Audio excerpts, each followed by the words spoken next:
אני קר. אתה קורא לנו? בוא, אני אדאג לזה.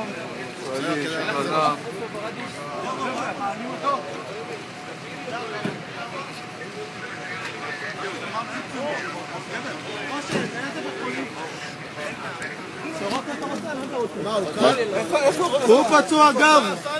לאיזה בית חולים? לאן הוא מגיע? עין כרם הוא חייל. הוא חייל. עין כרם. לאט לאט. סורוקה הוא אומר. סורוקה? עזוב, דבר, אני אגיד לך. למה לא עין כרם? תגיד לו לאן לפנות, דני.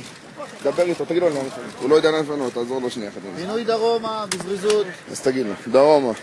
למה דרומה? יש לך פה קב"ט. הפוך. הפוך. תקשיב לי שנייה, תתחיל לנסוע, אני אדאג שיגיד לך לאן. לא, תגיד לו, תקשיב. תהפוך אותו, מה אתה אומר? תגיד לו שזה חייל מאוד צפוני. יכול להיות עדיף לו... מי מפונה פה? החייל. החייל מפונה פה, נכון? מה המספר לכם? 3143, נכון? כן, מעניין. רמי. יש לך את כל התמונת מצב? לאן אתה